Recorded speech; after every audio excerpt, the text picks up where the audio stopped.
It all starts with this thing called the unit circle. And what it is it's a circle that's centered at the origin, and it has a radius of 1. So this point right here is just 1, 0. And on the unit circle, I can pick any point. So I can pick this point right here and express it as its x component and its y component. And so this is our point, and those are the components. And now we can almost make a triangle out of this. All we have to do is connect the point and connect it to the origin, and now we've just got the radius of the unit circle. And what did we just say? Well, the radius of the unit circle is just 1. Here I've zoomed into a triangle, specifically in quadrant 1 of the unit circle, and we have an angle theta right here. And this is the measure between the x-axis and the x-axis here and the radius that we've drawn using the point that we've picked. Now, this side here we know is our y component of this point, and this side is our x component of the same point. Now, how can we express each of these sides in terms of theta? That's the question, and that's where trig comes.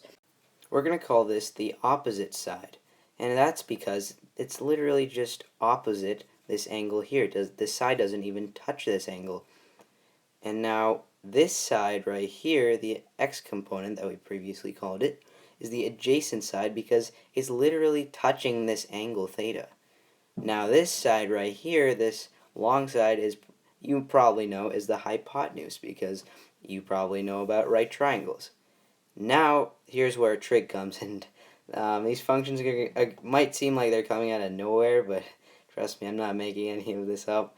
The sine function takes the opposite side of the angle and divides it by the hypotenuse. And now there's the cosine function as well. It's kind of similar, but this time it's the adjacent side divided by the hypotenuse. And lastly, we have the tangent function, and that is a little bit more different. It takes the opposite side and divides it by the adjacent side. And remember, all of these are functions, so really I should be writing sine of theta, cosine of theta, tan of theta.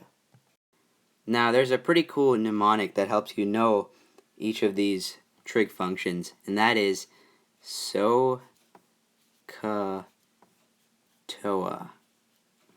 The first letter in each of these words, they're not actually words, but so S, it stands for sine, and now you probably can tell that C stands for cosine, and T stands for tangent. This part of the word just means opposite over hypotenuse. This part means adjacent over hypotenuse. And this last part just means opposite over adjacent. Now, the trig functions that go along with each of them are, so for sine, it's cosecant, and it's labeled like that.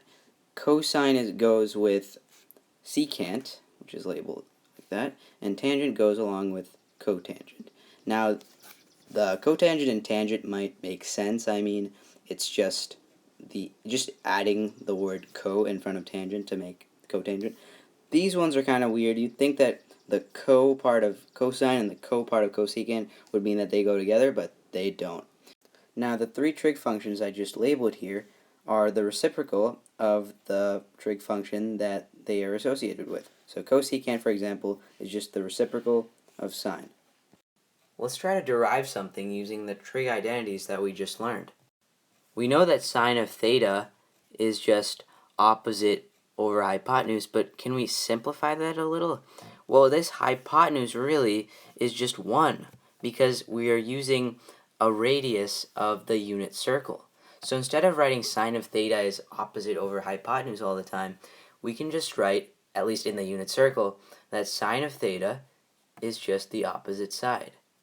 So we can label this y component that we call just the sine of theta. Now, what else can we talk about? Well, we haven't talked about cosine of theta yet. Now, cosine of theta, we remember, is just adjacent over hypotenuse, but again, the hypotenuse is just 1 since we're using a radius of the unit circle. So in this case, again, in the unit circle, cosine of theta is the adjacent side. So we can label this side as cosine of theta. Now let's bring in our Pythagorean theorem, which says that in a right triangle, the legs squared, each of the legs squared, when you sum them, when you add them up, they equal the hypotenuse squared. So in this case, our legs are sine theta and cosine theta, so sine squared theta plus cosine squared theta equals, well, 1 squared is just 1. And this is our Pythagorean identity. Now there are two ways to measure angles. You can use degrees or radians. Let's use the degrees that are pretty well known. Sometimes you hear it in life.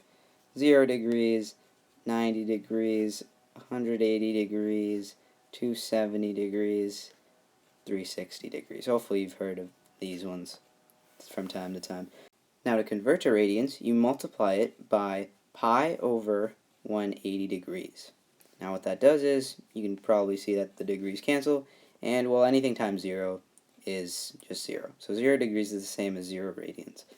Now 90, we can do the same thing, times pi over 180. This time the 0 doesn't make it 0. This time you're not multiplying by 0. 90 degrees divided by 180 degrees is just 1/2 times pi, so that's equal to pi over 2 radians. Let's do this again. Pi over 180 degrees. This time we multiplied by 180 degrees. So the 180s cancel and we're left with pi. So 180 degrees is just pi radians. Now if we do the same thing to 270 degrees times pi over 180 degrees, we get 3 pi over 2.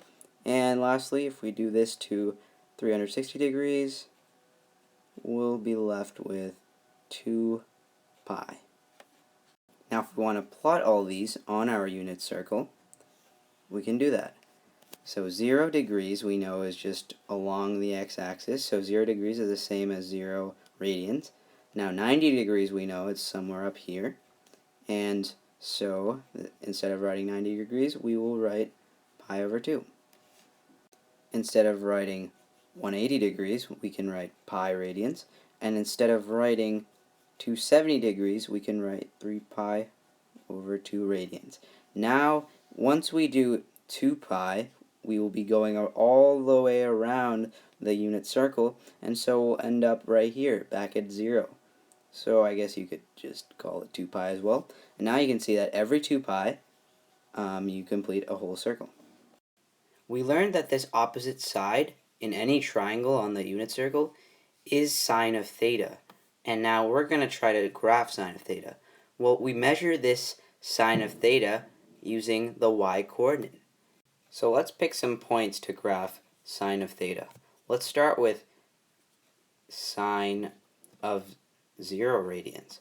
Well, if we look that up on our unit circle, 0 degrees as our angle measure, we'll end up with a point right here, and if we try making a triangle, we're just going to end up with a kind of a line segment right there. Now, what's the y-coordinate of this point? Well, that's just 0. It's just 0. So our first point that we can plug in here is just going to be 0, 0. Next we can find, or try to find, sine of pi over 2. That's another angle measurement that we just previously found. It was actually 90 degrees. So we know our point will end up right here. And if we try to make a triangle, it's going to be another one of these like line segment things that we made like before with the sine of 0.